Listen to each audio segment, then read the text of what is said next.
Hi friends, welcome to my channel Moglali Hemalatha. Friends, Moglali Gutta అయితే చూస్తున్నారు కదా ఫ్రెండ్స్. మొగ్లాలి గుట్ట మించి కిందికి మా ఇంటి సైడ్ అయితే ఇది కొండ సిల్వనో మరి ఏంటో మీరు కామెంట్స్లో చెప్పండి. నాకైతే తెలియట్లేదు. ఇదైతే కొండ సిల్వనే అనుకుంటున్నా. ఏదో అయితే తిన్నది. ఇది చాలా లావు ఉందన్నమాట. దీని కడుపులో అయితే ఏదో ఉంది, అక్కడక్కడ గడ్డలు గడ్డలుగా ఉంది.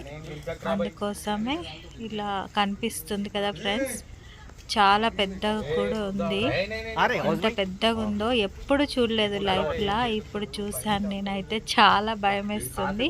మొగ్లాలి గుట్ట మీద ఉన్నాయి ఆ పాములు అన్నట్టు ఉన్నది. అప్పుడు నేను చిన్నగా ఉన్నప్పుడు ఉండేటివి. కొండ సిల్వ పెద్దది ఉంది అని చెప్పారు, కానీ దాని పిల్లలు కూడా ఉంటాయని ఇప్పుడే చూస్తున్నా ఫ్రెండ్స్. నేను ఎప్పుడో అంతరించిపోయాయి అనుకున్నాను. మొగ్లాలి గుట్ట మించి అయితే వచ్చేసినాయి. చూడండి ఫ్రెండ్స్, గుట్ట దగ్గరలో ఉన్న వాళ్ళకైతే చాలా కష్టం. మాకు కూడా గుట్ట దగ్గరనే ఉంది ఫ్రెండ్స్ ఇల్లు.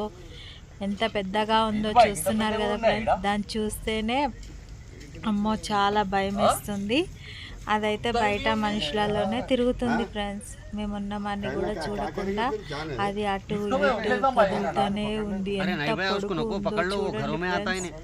మీరైతే చూసినట్టయితే కామెంట్స్ చేయండి ఫ్రెండ్స్. ఈ వీడియో కనుక చూస్తే మీకు నచ్చినట్టయితే లైక్ చేయండి ఫ్రెండ్స్, షేర్ చేయండి, కామెంట్స్ చేయండి. Please subscribe to my channel.